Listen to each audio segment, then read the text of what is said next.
So first is of course the cultural factors. Okay.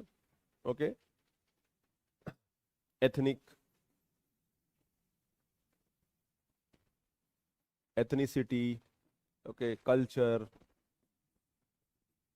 okay, race. So all these things were different, and because they were different, they kind of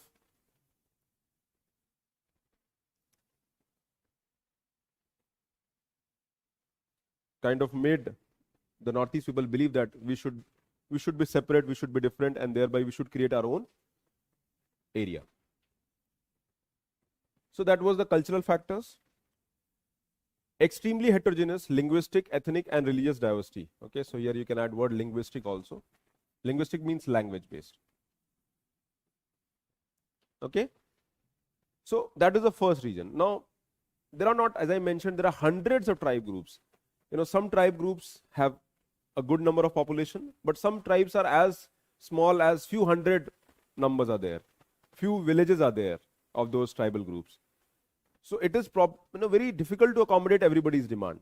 But India broadly believe that, okay, whatever you are, if you are different, we are going to accept that. India, our constitution has been very flexible on this regard. And we have tried to be accommodating in every way. We will accept your diversity, we'll believe in that, whether religion or culture or language, though broadly we accepted language and religious diversity. So, Constitution recognizes that. So we said that we'll give you autonomy, but it has to be within the domain of Indian Constitution. This is non-negotiable. आप India छोड़ नहीं सकते. You cannot leave India. You have to be part of India. And within that part, we are going to create some kind of concessions for you so that your distinctiveness is maintained. Also, India kind of ensured that the British laws which were followed, they are also followed in principle. That means you are part of India, and some kind of freedom that Britishers gave, that was continued. For example, there was a concept of inner line permit, ILP. I'll come to that. So, cultural factors. Reflected in the nature of rebellion groups, secessionist or autonomy, movement against foreigners, integration of ethnic tribes, and cultural authoritarianism. So, these people, the groups, they said that we are different and hence we should create our own area, our own population, and they were demand for autonomy and secession. Secession means you want to secede away from the state. You want to cut away from the Indian state. So that was the first factor. The second factor was, it is not that it is so simple. It's not that they are fighting just against India. Or for that matter, they have problem with just against the idea of India's state. They have problems internally as well. Internally means there are multiple ethnic groups, multiple, insurgency group, and they're fighting against them as well. So one is, of course, they have a problem with, Indian idea. They're fighting with the Indian government, and there's infighting. As I mentioned, British left Northeast on its own, and integration did not happen as we envisioned. Now, during British time, the theory of isolation kind of worked. You left them, you did not interfere them, though you said that these are the part of India as well, but interference was not there. But as the modern nation state came, the interference is pretty much logical, because that interference means you will bring development, you will involve people. So that kind of interference was imagined. Unlike, we'll leave you on your own, we will not develop you. We will, the theory of integration or theory of assimilation were there. One was to assimilate them, in India's idea. Second was theory of integration, which was broadly accepted. So theory of integration believed that they are also part of India, maybe let's say tribal groups, and hence we'll help them to be part of India by developing them in their own genus. आपको हम आपके हिसाब से develop करने देंगे. If you have different language, we'll allow that language to prosper. If you have different culture, we'll allow that to happen. If you have different way of running your own system, we'll allow that to happen. Okay, we will not enforce on you or impose on you certain things from outside. And whenever there is an issue, we'll sit and try to find a way forward. So, insurgency started through armed rebellion, and that is how it said. So, as I mentioned, insurgency which started, it happened in different parts of India in different times. But broadly, it started with the insurgency in the Nagaland. So, as I mentioned, if I see the conflict can be seen, one is 3 level. Okay, so as you can see, the conflict has 3 level. The first conflict is at national level. National level, that means they want to create their own independent nation. For example, Ulfa talks about Swadhin Assam. Asom, not Assam, Asom. So they kind of say that earlier Asom dynasty used to rule Assam, and that was before 1826. And thereby we want to, bring that Swadhin Asom. Similarly, the Nagas, they talk about, okay, so this is national, Swadhin Asom, or you can say Great Nagalim.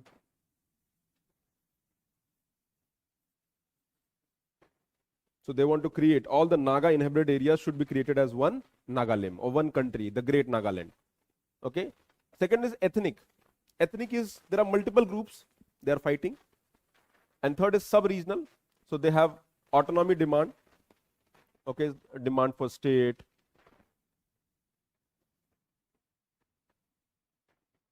Or autonomy. Okay, so conflict in Northeast can be categorized at 3 levels. Online students, are you able to get it? Everybody? Shilpa, Adarsh, Anamika, Dharani. Are you able to understand? Mansi, Moini, Richa, everybody? If anybody has a doubt, do let me know. Srilekha, Shiv, yeah, chalo. Good.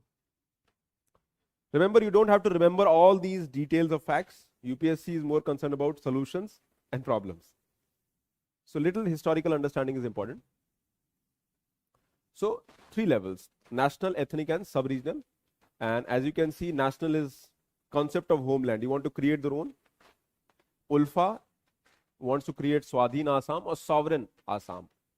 Assoms. Ethnic is one smaller group is against the other smaller groups. Or they are against some kind of immigrants. Okay. Sub-regional is you want to address regional aspiration. You want to create some independent autonomous region. We'll understand. I'll give you some examples. National is clear, everybody. Ethnic is when there are multiple tribal groups. So one tribal group is minority, other is majority. And since one is majority, they are forcing their view on the minority group. So that smaller group is fighting against the bigger group. So that is more, so it is based on ethnicity. Ethnicity means that you are different in terms of language, culture, you have different way of living, and hence you are in conflict with the other group. For example, if I talk about Nagaland, so Nagas are majority, or Nagas are mostly. But Nagas are not only in Nagaland, Nagas are in Manipur also, Nagas are in Arunachal Pradesh also, Nagas are in Assam also. So there are districts within Assam where Nagas are, Assam, Arunachal Pradesh, Manipur, where Nagas are there. So within, let's say, Manipur, so they have a problem with Kukis. The Kukis are another ethnic group. So they have their own internal problem. So such kind of problems are there. Then in some states, one is a majority group. For example, if I talk about Manipur, Manipur is majority Mithis. Mithis population is there. Now Manipur is a mountainous area with a huge valley. Now in the valley, you will find Mithis population, which are majority. Then in the hilly area, we have different populations. So they have their conflict of their own. So that is more like an ethnic group. Within the same area, we have 2 groups who are fighting for their own cause. Then of course the sub-regional, within Assam or within some state, there is one ethnic group or one region which believes that unka development nahi hua hai. The development has not reached them. And since the development has not reached them, you would like the development to happen, and thereby it is asking the Indian government, give us more freedom, more autonomy. For example, Schedule 6 of Indian Constitution, Article 244A, it allows creation of autonomous district councils. That means within a state, if a particular tribal belt, we can create autonomous district, and that autonomous district will have their own power at local level, decentralized level. So there will be central laws, there will be state laws, and they'll have their own laws as well, like a local body. But they'll be autonomous. Their funding will be, there. All those things are there. So such kind of, now they have a demand, कि आप हमको free कर दो. So Karbi Aklong is a district, which is a autonomous district council. Now they operate independently. So we have such things at sub-regional level. So these are three problems that is there. It is highly complex, remember. Even if you try to find a solution, the solution is almost impossible to reach. So you have to find a compromise with everybody.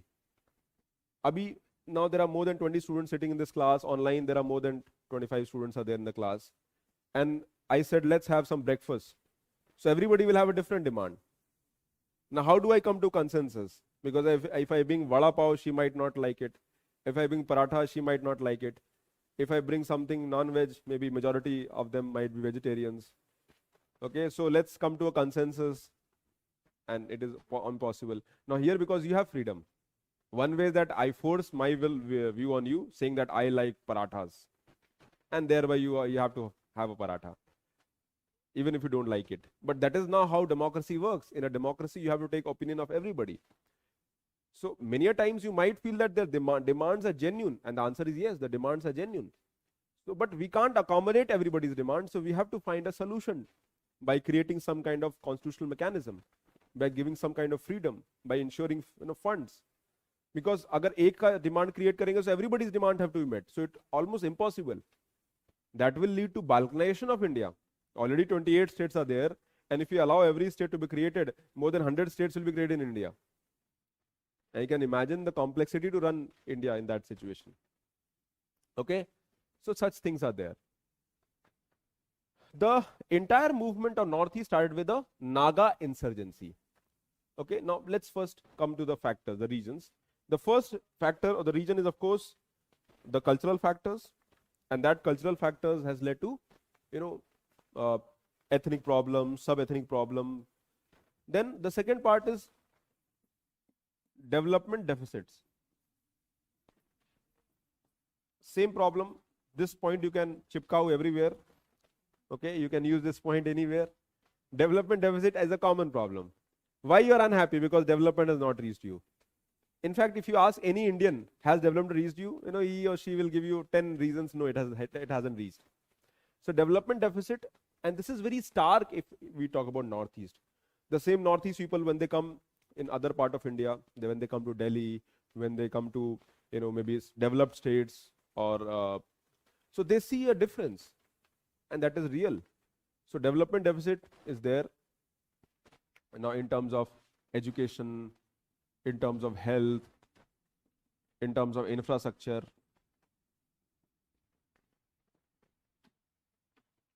Okay, so these are there. Then governance deficit, the issues of governance. Governance means the quality of work done by the government. On ground, there is a unhappiness against the government. People are unhappy that government is not doing enough, and that is true as well. So governance deficit means lack of governance.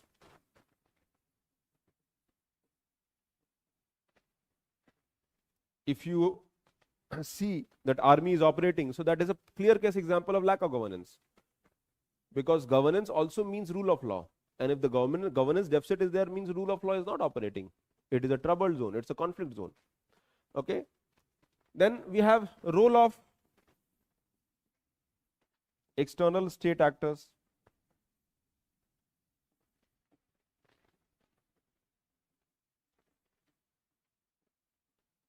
Not today, but before 1971, there was support from Pakistan. Even today, support from Pakistan to the insurgency groups. Around that time, East Pakistan, which is today Bangladesh, they regularly used to give heaven to these insurgency groups. Even that is true in the case of Bangladesh also. In Bhutan, in Bangladesh, insurgency groups that had their own camps, have their own way of, and they want to destabilize India. With a lot of effort, we were able to dismantle them. When Bangladesh was created, we were able to negotiate with the government, find a way out. Even in Myanmar. So now we have a policy where these states today are not supporting the insurgency group. But there was a time when they were doing that. And that furthered the problem. Because the people who are operating are actually sitting outside your boundary. They will create unrest in your place, and then they will go back. So how do you counter them? Very difficult. So that was also there. Then there are factors, for example,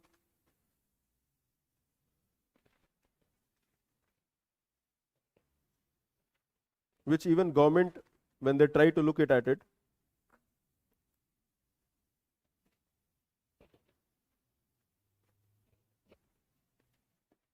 issues like immigration, illegal immigration,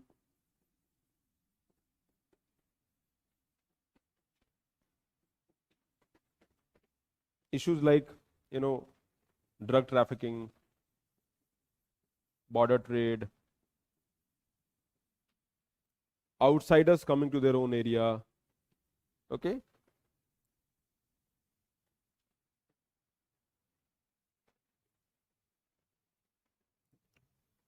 Dependence on the central government for anything.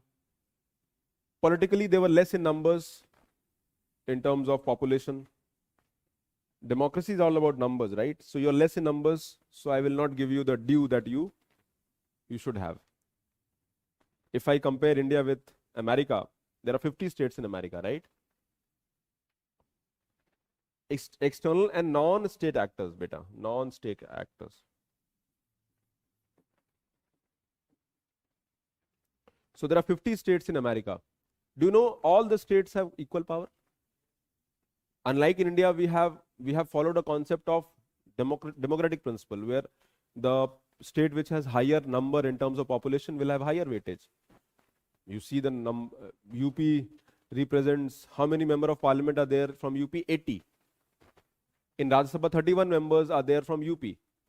And in Northeast, 1. 1, at times 2 at the max. So 1 or 2, except Assam, which is a bigger state.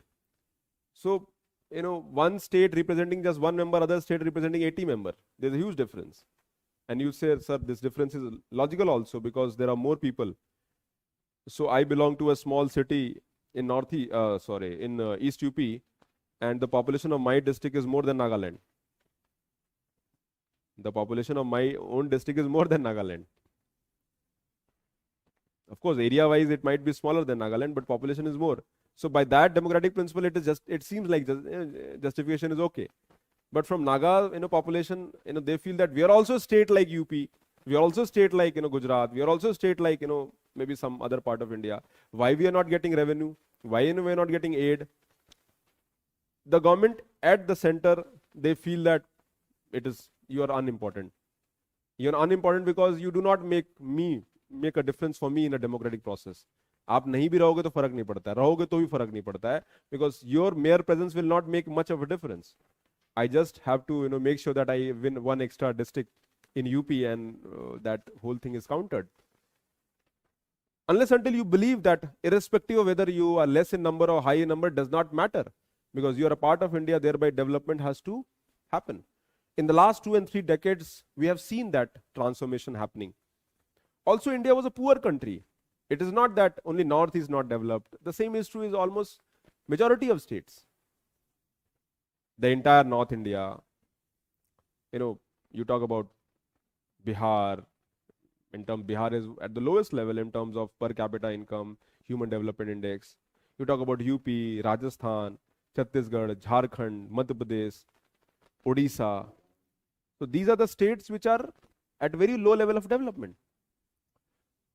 But every state will look at from their own perspective. So these are the concerns which are there. And of course, you create a political imaginary. So there are cultural reasons, there are socio-economic reasons, there are political reasons. So I belong to a political party of that particular state, let's say Northeast, and I create. The problem is that you are not fighting against the government of India. We have to fight. Or the only solution is that we leave India and we carve out our own state, and thereby we will create future for everybody. So such kind of aspirations, imagined social imaginary, you create among the population and you influence them. And people are not educated, and even if they're educated, they don't have a job. So such kind of problems are there, which are going to create the problems. So these are the factors. So there are cultural factors, there are economic factors, there are development factors, there are political factors also. They are nothing but reflection of social, cultural, political, economic settings.